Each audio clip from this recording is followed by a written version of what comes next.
Komisioni Qendror i Zgjedhjeve në Kosovë do të mbyllë të martën në mesnatë afatin për dorëzimin e listave të kandidatëve nga 27 subjektet politike që synojnë të garojnë në zgjedhjet parlamentare të 7 qershorit në Kosovë. Paralelisht me përfundimin e këtij procesi, KQZ ka paralajmëruar nisjen e verifikimit institucional të gjithë kandidatëve për deputet, në përputhje me kriteret ligjore të përcaktuara në ligjin për zgjedhjet e përgjithshme. Zëdhënësi i KQZ-s Valmir Elezi bëri të ditur se procesi i verifikimit do të zhvillohet në bashkëpunim me institucionet relevante shtetërore, me qëllim që të konstatohet nëse kandidatët i plotësojnë kushtet për Sipas tij, KQZ-ja do të dërgojë institucioneve përgjegjëse listat e kandidatëve për të vlerësuar përputhshmërinë e tyre me nenin e 30 të ligjit për zgjedhjet e përgjithshme, i cili përcakton kategorinë e personave që nuk mund të certifikohen si kandidat për deputet. Në mesin e kufizimeve ligjore përfshihen zyrtar me status të veçantë publik, anëtarët e shërbimit diplomatik, zyrtar zgjedhor, persona të cilëve u është hequr e drejta për kandidim me vendim gjykate, si dhe individët e dënuar në 3 vitet e fundit me vendim të formës së prerë për vepra penale që përfshin 1 ose më shumë vite burgim efektiv. Një rol të rëndësishëm në këtë proces do të ketë edhe Këshilli Gjyqësor i Kosovës, nga i cili KQZ-ja do të kërkojë verifikimin e kandidatëve në raport me të kaluarën e tyre penale. Procesi i verifikimit pritet të zgjasë disa ditë. Vetëm gjatë proceseve zgjedhore të vitit 2025 janë verifikuar mbi 8000 kandidatë, përfshirë zgjedhjet lokale dhe 2 procese zgjedhore për Kuvendin e Kosovës. Në prag të përfundimit të afatit për certifikim në skenën politike janë konfirmuar edhe marrëveshje të reja parazgjedhore. Partia e Drejtësisë ka njoftuar se ka arritur marrëveshje bashkëpunimi politik me Lidhjen Demokratike të Kosovës për zgjedhjet e 7 qershorit 2026.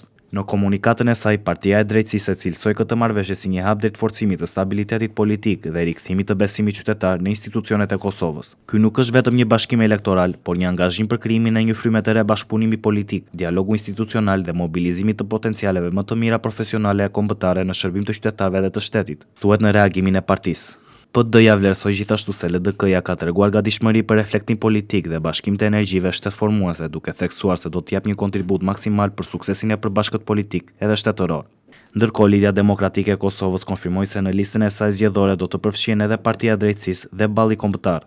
Sipas njoftimit të LDK-s, Partia e Drejtësisë do të përfaqësohet nga Feri Dagani, ndërsa Balli Kombëtar nga Alban Hoti. Marrëveshjet e fundit politike po konsiderohen si pjesë e riorganizimeve parazgjedhore që pritet të ndikojnë në konfigurimin politik para zgjedhjeve parlamentare të 7 qershorit.